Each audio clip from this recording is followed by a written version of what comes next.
Hello everyone and welcome to another episode of Awesome Albums with Awesome Andrew. Today's going to be slightly different. Those who watch a lot of my videos know that I like to hold up a record and talk about music from mostly the 70s. Albums that are nostalgic to an older generation, and some of those albums defined that generation. However, I'm going to go a little bit newer today, and an album that I remember when it was new. An album that was nostalgic and defining to my generation, Green Day's American Idiot. I've had plenty of conversations with my dad about music over the years, and the look on his face when he realizes that certain albums he's bought over the years are 40 years old, 45 years old, and then I realized that I'm doing that too, not necessarily with music all the way, but other interests of mine as well. But it blows my mind that this album came out when I was 12 and is 15 years old now. I'm not that old, am I? Well, let's go ahead and jump to the album, first introducing the band. Billy Joe Armstrong on lead vocals, guitar, and piano, Mike Dirnt on bass guitar and backing vocals, and Trey Cool on drums, percussion, and backing vocals. And a couple guests on the album are Jason Freese on saxophone, Kathleen Hanna, a guest vocalist, and Rob Cavallo, who contributed some piano but also acted as producer. Our story today starts in 2000. Their album, Warning, didn't sell all that great, maybe 500,000 copies. It had great critical reviews and certified gold for selling 500,000 copies, and has since sold 1.2 million as of December 20th, 2012, but was definitely not at the level and impact that they wanted it to be. This caused huge strain on the band. They were miserable and argued a lot. In 2001, they released a Greatest Hits, International Super Hits, which they felt was an invitation to midlife crisis. Armstrong called Dirnt and asked him, "Do you want to do the band anymore?" Not only was he insecure, horrified by his reckless lifestyle, but his marriage was in jeopardy too. Dirnt and Cool viewed Armstrong as very controlling. Dirnt told Rolling Stone, "Breaking up was an option. We were arguing a lot and we were miserable. We needed a shift in direction," end quote. A lot of this came from a lack of communication, with Armstrong often taking the creative lead and not necessarily involving his bandmates. But he realized this issue and approached them with an idea to add a mandated weekly conversation period into their schedule. Dirnt recalled, "We bared our souls to one another," end quote. Cool added, "Admitting that we cared for each other was a big thing. We didn't hold anything back. Before Bill would write a song, get stuck and then say, 'F it,' the imaginary Mike and Trey in his head would say, 'This song sucks. Don't waste your time on it.' He stopped doing that and became totally fearless around me and Mike," end quote. Jump into 2002, they spent much of that year working on new material at Studio 880 in Oakland, California to put together Cigarettes and Valentines. They completed 20 songs, however, November of 2002, those tapes were stolen. In 2016, Armstrong and Dirnt said that they did recover that material and was using it for new ideas. Although this was very discouraging, of course, losing pretty much a year's worth of work, so they consulted longtime producer Rob Cavallo, who told them to ask themselves if those missing tracks represented their best work. Armstrong admitted, "We couldn't honestly look at ourselves and say, that was the best thing we've ever done, so we decided to move on and do something completely new," end quote.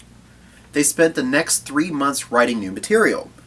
They individually crafted their own ambitious 30-second songs. Armstrong recalled, "It started getting more serious as we tried to outdo one another. We kept connecting these little half-minute bits until we had something," end quote. This musical suite eventually became Homecoming.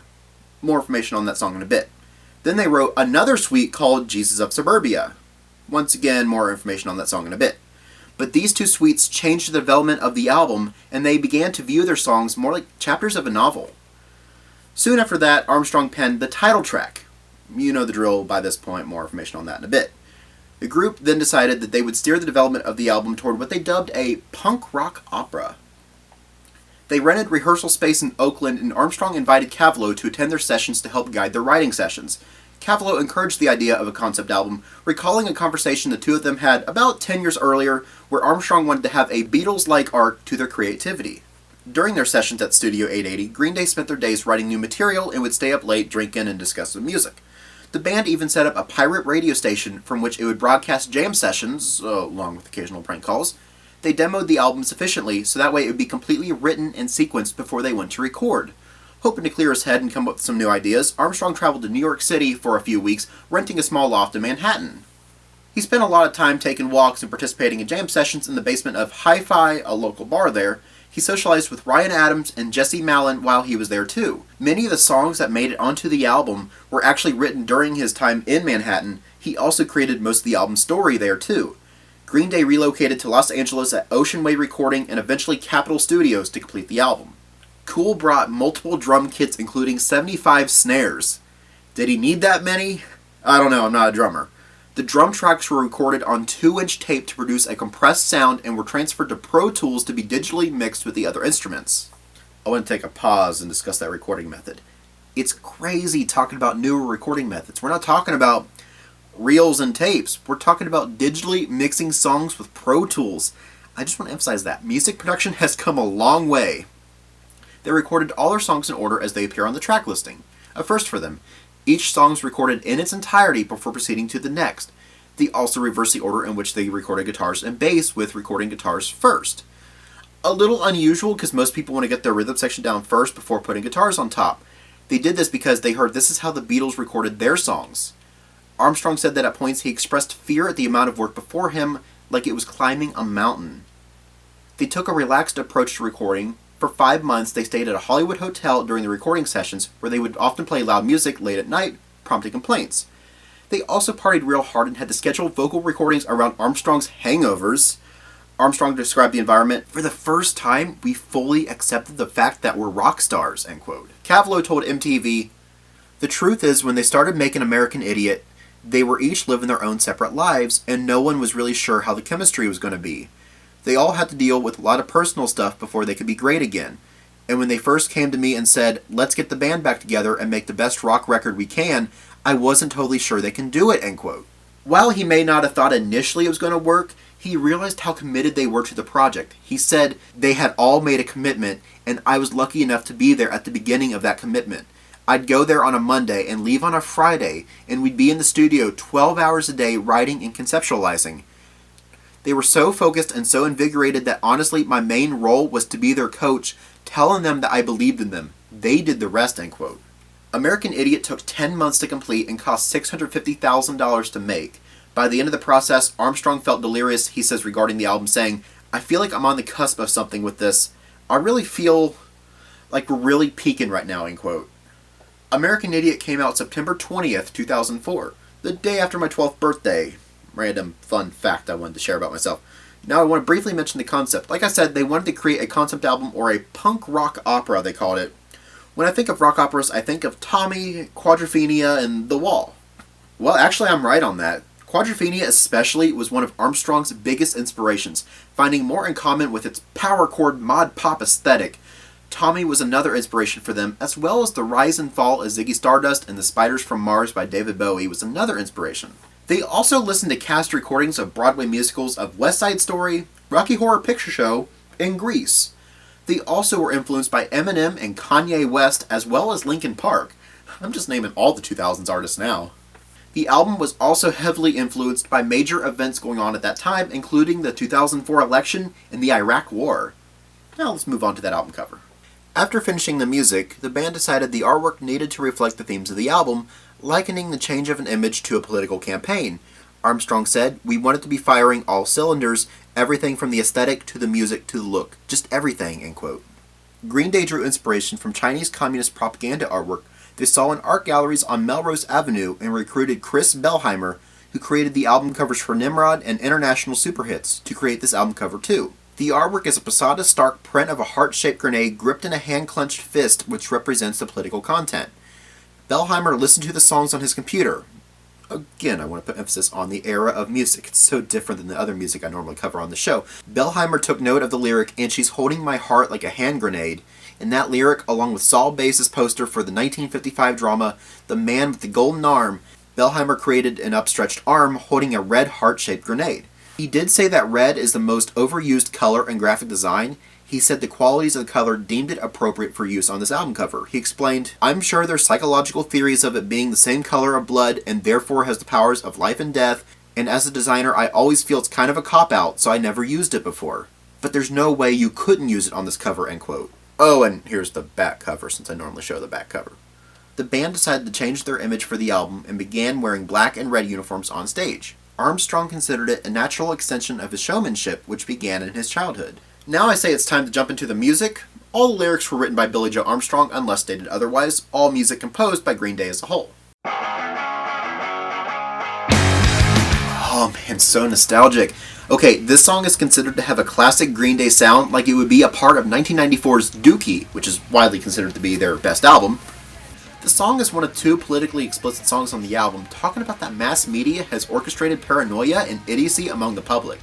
Armstrong cited cable news on the Iraq War saying, "They had all these Geraldo-like journalists in the tanks with the soldiers getting the play-by-play," end quote. I'm not a part of a redneck agenda. Armstrong said that he heard the Lynyrd Skynyrd song "That's How I Like It" on his car radio. He said, "It was like, I'm proud to be a redneck," and I was like, oh my god, why would you want to be proud of something like that? That is exactly what I'm against, end quote. Dirnt felt many people would be insulted by the track until they realized rather than it being a finger-pointing song of anger, it could be viewed as a call for individuality. It was the first song from the album to be released as a single on August 31st, 2004. It reached number 61 on the Billboard Hot 100, becoming their first Billboard Hot 100 chart entry. It was also their first top single in the UK, peaking at number 3 in the UK and number 7 in Australia. It was nominated for 4 Grammy Awards in 2005, Record of the Year, Best Rock Performance by a Duo or Group with Vocal, Best Rock Song, and Best Music Video. I like what Ian Winwood of Kerrang! Magazine said, "Green Day did for their generation and their country what Sex Pistols did for the United Kingdom in 1977, for a nation sick with love for a parasitical royal family," end quote. One last thing I want to talk about here is the music video. The band is playing in a warehouse against a green American flag. In the middle of the video, the band is seen playing at different speeds, which I thought was really cool.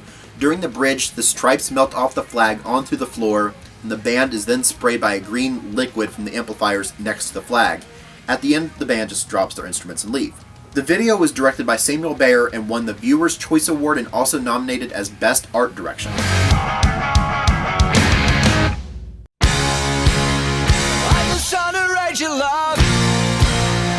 The first of the musical suites on the album, we are introduced to our main character who is raised on a diet of soda pop and Ritalin.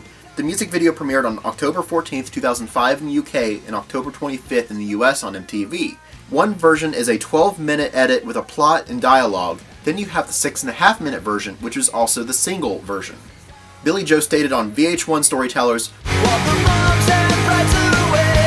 "While the moms and brads are away, means that in this day and age, children speak to their step-parents on a first-name basis," end quote. The song as a whole comes from Armstrong's desire to write the Bohemian Rhapsody of the future. He also said, after you write a song like that, it was like, I can't turn back now. You can't all of a sudden say, I want to write a normal record, end quote. This song has 5 sections. The first one, of course, is called Jesus of Suburbia. The next section is called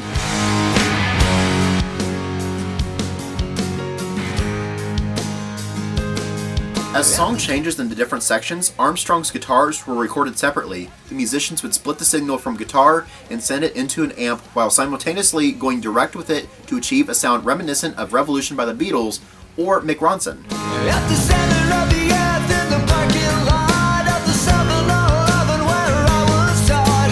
This part takes place in a 7-Eleven parking lot where our main character got into a fight and he realized he hated his friends in his home.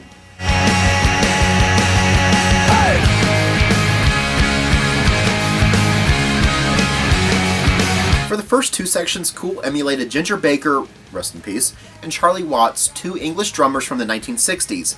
For the final 3 sections, he drums his own style. He says, I'm tipping my hat to all these great drummers that I love, and then I kick down the door and do it, my style, end quote. In addition to Baker and Watts, he also pulled inspiration from Keith Moon and Alex Van Halen. Coming to grips with what's going on in the world, Jesus, our main character, Jesus, not the Christian Jesus, that's going to be confusing as I continue talking throughout this album. Anyway, he decides if nobody cares, then why should I? There are debates if he's contemplating suicide or if he just simply becomes numb to the world around him. But either way, he criticizes upper class and politicians and he's just simply unhappy with what's going on around him. Dearly beloved, are you listening? Jesus is tired of how things are, tired that no one is hearing what he's saying. He's just asking himself a bunch of questions now like, are we demented or am I disturbed? Stuff like that.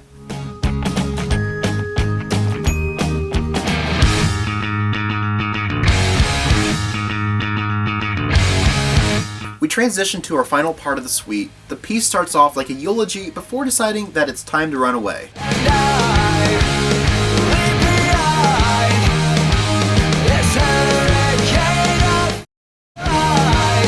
Where would Jesus' adventures take him next? Well, I guess we'll have to move on to the next song for that. American Idiot's other politically explicit song was released as a single on March 12, 2005. In the US, the song reached number 19 on the Billboard Hot 100 and number 1 on the Hot Modern Rock Tracks chart and Hot Mainstream Rock Tracks chart. It debuted at number 11 in the UK and reached the top 20 in Denmark, Ireland, New Zealand, and Norway. The song took 2 months to finish writing as Armstrong continually felt that the lyrics weren't good enough. Thanks to Cavallo's encouragement, the song was completed. Holiday was inspired by Bob Dylan. Armstrong wanted to write something stronger than American Idiot with harsh language to illustrate his points. The song takes aim at American conservatism. Armstrong felt that Republican politicians were strategic in alienating one group of people to buy the votes of another group of people. He later characterized the song as an outspoken FU to then-President George W. Bush. Armstrong for the first time imagined how he would perform the song he was writing and envisioned an audience to his lyric, "Can I Get an Amen?" Armstrong hoped the bridge would be as twisted as possible. It was designed to be a politician's worst nightmare, and is another jab at the Bush administration, like I just said. At concerts, Armstrong would state, "This is a big FU to the American government. This is not an anti-American song, it's anti-war," end quote. The song and context of the story is Jesus now run away from home and he is no longer under the protection of mom and dad and sees what's going on in the real world with his own eyes. The music video was directed again by Samuel Bayer. The first half of the video takes place in a 68 Mercury Monterey convertible where they are partying around in Vegas. In the second half of the song, they are partying at a bar where each of the band members portrays several different characters. Armstrong played the representative of California, 2 fighting clients, another punk, and a policeman, for example. There were also scenes featuring seemingly worn-down can-can dancers. At the end of the music video, the car smokes to a halt. This music video is really interesting to me because what you see here is only about half the story.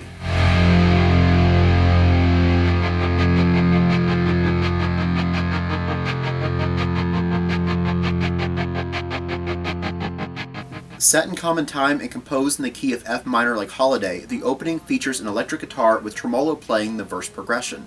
The song's distinct tremolo effect on the opening guitar was achieved by digitally manipulating the recording in Pro Tools. It was difficult to produce as it needed to remain in sync with the song's tempo.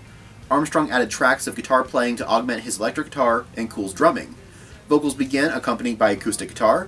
The bass and drums enter after the first 2 lines. The pre-chorus features a memorable guitar lead melody before segueing into the distorted chorus. The music video for Holiday and Boulevard were filmed back-to-back, continuing the story of Holiday. In fact, you can even hear the last few seconds of Holiday at the start of Boulevard. The video depicts the band members after their car stalled in the desert and they begin walking down a dusty road. Scenes are integrated with film footage taken around LA of homeless people and other miserable sights. The video also features a performance of the band playing the song in an abandoned warehouse. The video won 6 awards at the MTV Video Music Awards in 2005, most notably for Video of the Year.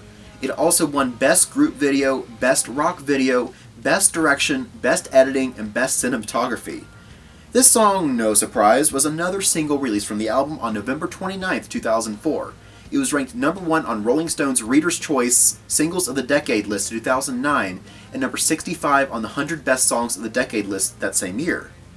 The single peaked at number 2 on the Billboard Hot 100 behind Candy Shop by 50 Cent and Olivia, making it their most successful song in the US. The song was the 9th highest selling single of the 2000 to 2009 decade, with worldwide sales exceeding 5 million copies. In 2013, the British phonographic industry awarded the song a silver certification for exceeding the sales of over 200,000 copies. The single was also very successful in Ireland, reaching number 2 in January 2005 on 2 separate occasions and totaling 23 weeks in the top 50. It was their highest peaking single there until The Saints Are Coming, topping the Irish singles chart in 2006, which Green Day collaborated with U2. The song also peaked on UK singles chart dating December 5, 2004, giving the band their top 10 single in that country. It stayed in the UK Top 100 for 29 weeks, becoming their longest charting single at that time, although Wake Me Up would log in at 32 weeks nearly a year later. Basically, the song was widely successful. However, Noel Gallagher of Oasis criticized Green Day in late 2006, saying, "They should have had the decency to wait until I'm dead before stealing my songs. I at least pay the people I steal from that courtesy," end quote. Gallagher is referring to Oasis' song Wonderwall, which that and Boulevard have the same chord progression. Today is gonna be the day that they're gonna throw it back to you. I walk a lonely road, the only one that I have ever known. His reactions here may have something to do with the emergence of Boulevard of Broken Songs, a popular mashup mixed by San Francisco DJ and producer Party Ben in late 2004. The mix consisted of elements from Boulevard, Wonderwall, Travis's Riding to Reach You, and Eminem's Sing for the Moment, which itself has samples of Aerosmith's Dream On. I walk a lonely road, the only one that I have ever known. Don't know where it goes, but it's only me and I walk alone. Today is gonna be the day that they're gonna throw it back to you. Boulevard was one of the songs Armstrong came up with during his time in Manhattan. He felt the song fit nicely with the album's storyline, which is about going away and getting out, while at the same time fighting their own inner demons. The concept is from a Gottfried Hellwein painting of James Dean, Humphrey Bogart, Marilyn Monroe, and Elvis Presley sitting at an all-night diner.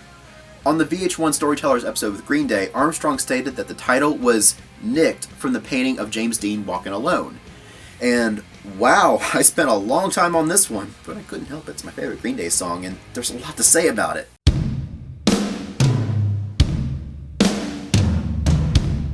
The song starts off with sparse, resonant drum beats and echoey guitars.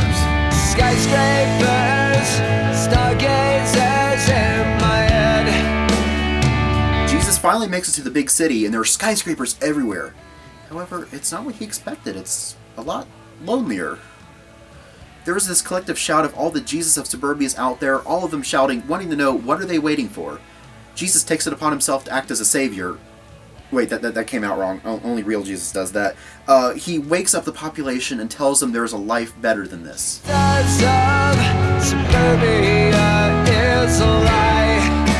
Billy Joe Armstrong explained the song's origin on VH1 Storytellers. Are We the Waiting sort of started when I was walking around on a misty night in New York City, and I think it's at a point in the record where the character is on the verge of losing his mind a little bit, and he's very vulnerable. And it's right before the St. Jimmy comes up, end quote.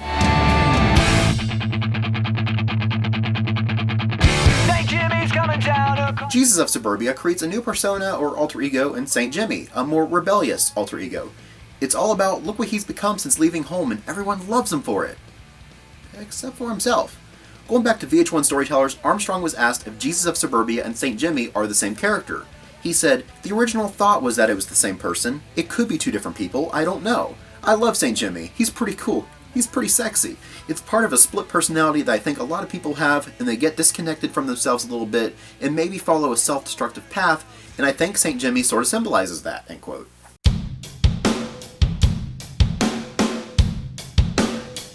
Remember when I said that everyone loves St. Jimmy except for himself? Well, that's kind of what this song's about. There's debate if he's actually turning to drugs or not, but he's looking for something else, an alternate reality some interpret, or numbing yourself of the misery and injustice of the world would be another interpretation. Armstrong said, once again VH1 Storytellers, sorry there's just too many great quotes in that, I think Novocaine is a song about trying to find that escape in places that are probably not the most healthy things in the world if you let it take you over, and you can really lose yourself in it. I think that's what Novocaine is about, that sort of defining moment where you actually lose yourself into your own demons in a lot of ways, end quote. St. Jimmy saved a lot of people, but now it's time for someone to save him, and that's where our next song comes in. She's a rebel, she's a saint, she's the salt of the earth. The guitars surge again, and St. Jimmy meets a love interest. Billy Joe likely based St. Jimmy on himself, and the girl called What's Her Name was probably inspired by probably a few different girls that he's been with over the years. In the song, her charisma is enough to bring him back to life, so to speak, to continue the album. And she's holding on my heart like a hand grenade. Oh, and there we go. There was the lyric that inspired the album cover. The big question asked here is St. Jimmy falls in love with her, obviously. He sees her as a revolutionary. But does she love him back? Also, if she does she love Jesus or Jimmy? Again, referring to Jesus of Suburbia. I told you this would be confusing. And she's dangerous.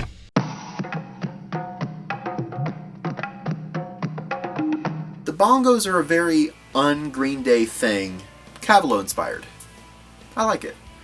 This is continuing St. Jimmy's love for What's Her Name, holding her very high up on a pedestal, which, by the way guys, and girls too, it is very unhealthy to put your significant other, boyfriend, girlfriend, whatever on a pedestal like that. It's a red flag for a very unhealthy relationship, as we're about to find out.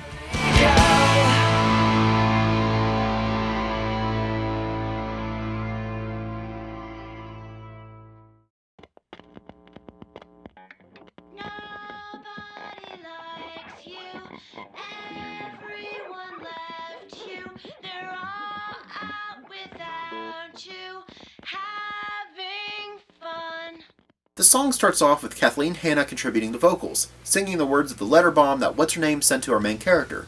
He realizes he's a fraud built up on drug-inspired mania. Some people have mentioned similarities between this song and 86 from 1995's Insomniac.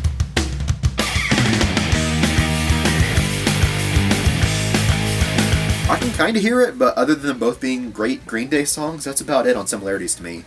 What's-Her-Name doesn't want Jimmy. She liked who he was before.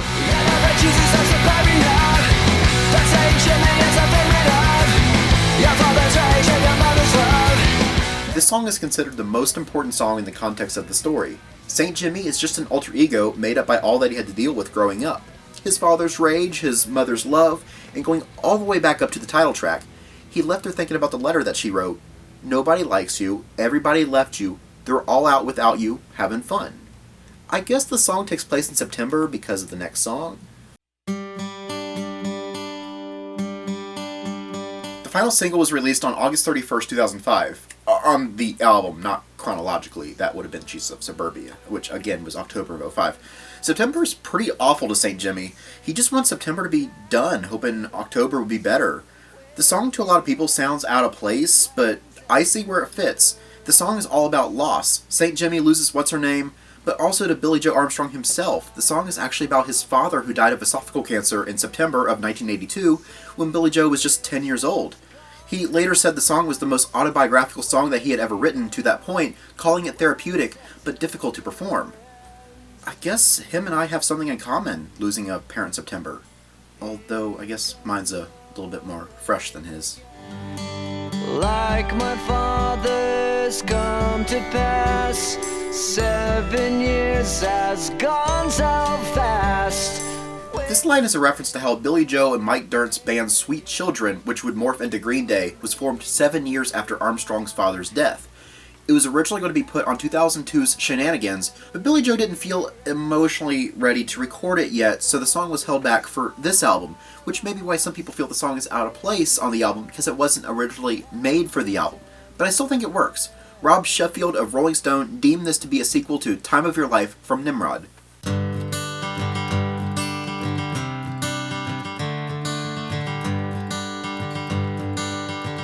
The theme of loss continues as the song became symbolic to Hurricane Katrina, where it was dedicated to victims of the disaster and also regarded as a dedication to the victims of the 9/11 attacks. The single had sold over 1,652,000 copies as of May of 2010, and that's 9 years ago. It also peaked at number 6 in the US, becoming their second top 10 single, also peaking at number 8 in Canada and the UK, and reached number 13 in Australia. Samuel Bayer again directed the music video. He brought up the idea of the Iraq War to the group after interviewing some soldiers who signed to fight after being persuaded by a television advertisement. Although far from the song's original meaning, Armstrong still felt it was appropriate considering the song's theme of loss. Bayer wanted to film this like a mini-movie and focuses on a couple in love, played by Jamie Bell and Evan Rachel Wood. The clip was filmed in LA in late March 2004. He promises to never leave her, but after an argument he enlists in the Marine Corps, hoping to show that he loves her so much that he's willing to put his life on the line for her. However, she's heartbroken because he broke his promise to never leave her. The video shows him in battle in Iraq being ambushed by insurgents. This is also intercut with scenes of her crying in a field. The video ends on the juxtaposition, emphasizing the pain and heartache of losing loved ones due to the war.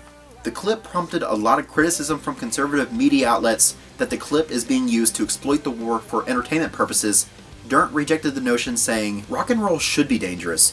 It should be striking and stir questions, and I think that video at the end of the day comes down to the core emotion of loss," end quote. Bayer considers this piece to be the best production he had ever made by saying, "September is hands down the greatest thing I've ever done," end quote. Like my father's come to pass, 20 years has gone so fast. There's been a popular meme on the internet the last few years that usually starts up around the 1st of September and goes until the 1st of October, joking about making sure to wake Billie Joe up when September's over. I've been guilty of sharing a few of those myself, to a Green Day fan. Which fans feel that joking about the song's heavy personal subject matter is highly insensitive. Armstrong himself had stated that he is uncomfortable with the memes and has joked about writing a song in response called "Shut the F Up When October Comes," which Billie Joe, if you're watching this video, please make that song. And sorry about the dad thing and the meme thing.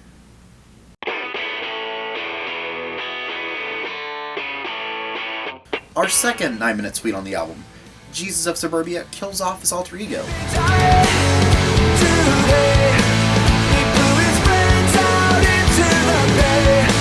He realizes that running away wasn't the answer, and he gained nothing from it except the knowledge that life is no better in a different atmosphere.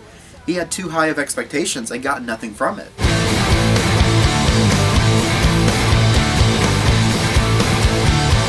The iconic part of this section is the nobody cares. Kind of reminds me of Jesus of Suburbia, where he was saying, I don't care, and now he's saying, nobody cares. He's now working in some dead-end job, working in an office building, filling out paperwork, but he's still not happy and he wants out.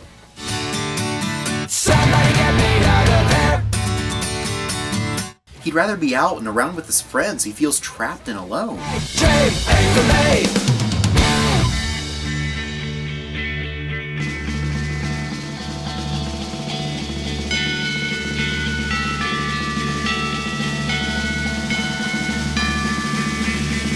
Jesus is still thinking about that letter that What's-Her-Name wrote. An interesting thing with this piece is that we have Mike Dirt singing here.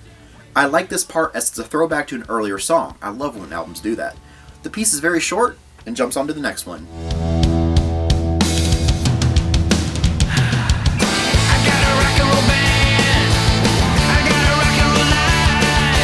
In the CD booklet, there's a postcard from Tunny on one of the pages, who seems to be another person Jesus of Suburbia met while living on the streets. Tunny explains that he's living it up where he is and the rebel life he leads while Jesus of Suburbia is rotting with his dead-end job. Here they come marching down the street, like a desperation murmur of a heartbeat. This is the triumphant return of Jesus of Suburbia, and he accepts his lot in life and comes back home. On VH1 Storytellers, Armstrong explains the song could be about returning home and finding everything has changed, or finding a home in an unlikely place like a mental institution or a prison. Mike Dirt added the band wanted to keep it open-ended. He says, it's a reflective ending, it's open-ended, and we wanted it like that for a reason because I think as individuals, or as the characters in the book, people just, they don't know until it's over, end quote.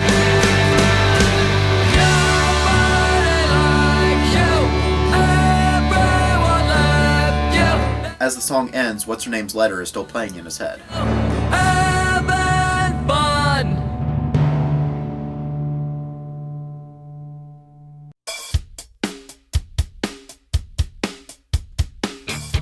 The closing track on the album, and Jesus of Suburbia reflects on his life and wonders how What's-Her-Name has been.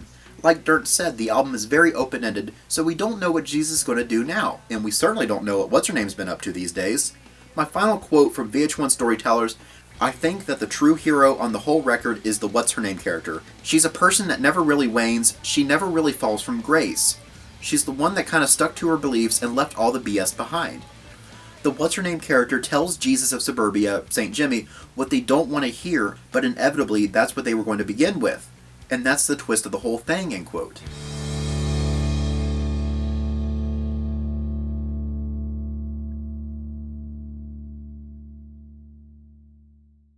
Before closing out the video, I have a few bonus tracks for you. He hit the ground running. This is a bonus track on the Japanese release of the album. It's most likely about Bush, talking about a son who's completely spoiled. It's also possible that it's just another background character on the album.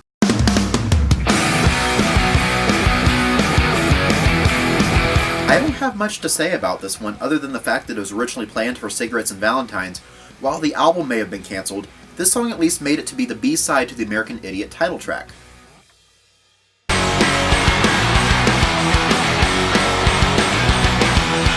The title track from the cancelled album can at least be heard live on the Awesome Live. There we go.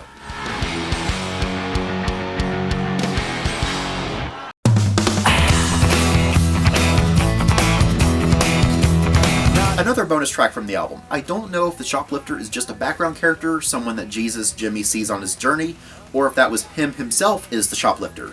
Either way, it's a short but good song.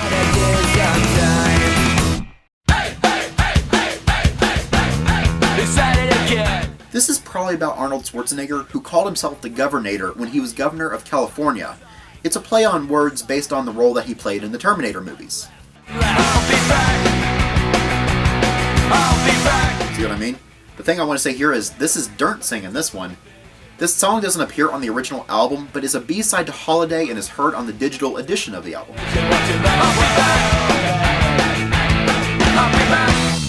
And that concludes the album. What a ride we've been on here. Definitely an adventure. I'm still blown away at the fact that this album is 15 years old now. I know that doesn't sound like much compared to some of the other albums I've talked about on here. Some of my potential viewers reflecting on the fact that The Wall turned 40 this year, or Abbey Road turned 50 this year. But to the younger generation who remembers this album, well, we're not that young anymore. This album, though only being out 15 years, has made a major impact in the music industry. It charted in 27 countries, peaking at number 1 in 19 countries, and eventually sold 16 million copies worldwide, 3.4 mil in the US alone, spawned 5 successful singles, was well critically acclaimed, and won the Grammy Award for Best Rock Album of 2005. Its success inspired a Broadway musical, and there are plans for a movie adaptation as well. It appears in several lists of the best albums of the year and decade. This has been Awesome Andrew saying that Green Day's American Idiot is an awesome album, and I hope to see you in another episode. Hello everyone, and welcome to another episode of Awesome Albums with Awesome Andrew. Today's going to be slightly different. Hello everyone, and welcome to another... That's the problem with this Mountain Dew. It sticks in my throat and it's like phlegmy. Hello everyone, and then my throat makes weird noises. We kept connecting these Jeez, I can't talk. I'm only on page 3. 25 more to go. Media has orchestrated paranoia and idiocy among the public. Who's the idiot now? Call for individuality, end quote. That's not an end quote. That's just a call for individuality. That's not really a quote. And number 7 in the Australia. This part takes place in a 7-Eleven parking lot where our main character got into a fight and realized American Idiot's other politically explicit song was released as a single on March 12, 2005. In the US, I don't know why my voice cracked there. There's a debate if he's actually turning the actual drugs. That's where our next song comes in. I got a long hair here. How long that is. It's probably gross. Nobody wants to see that. It's very unhealthy to put your can't say significant other. I can't say significant. Yeah. Seriously, I have this long mustache hair right here. It's really bothering me. The final single released on August 31st... The final single released from the album on October... The final single released from the album on October...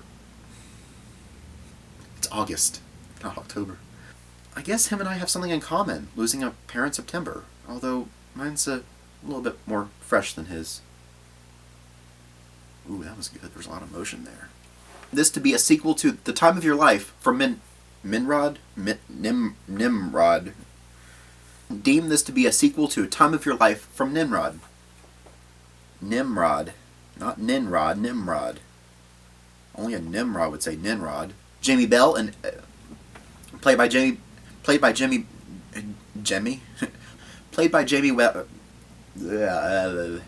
I think my tongue's tired. My tongue's just done. The video ends on the juxtaposition emphasizing the pain and heartache of losing loved ones. That's on the subject. Conservative media outlets on the subject. Why do I keep saying subject? Dirnt rejected the notion by saying, cool. That's what he said. Rejected by saying, cool. It's heard on the digital. I feel a little bit dizzy right now. And my head's throbbing. I think I've hit my limit.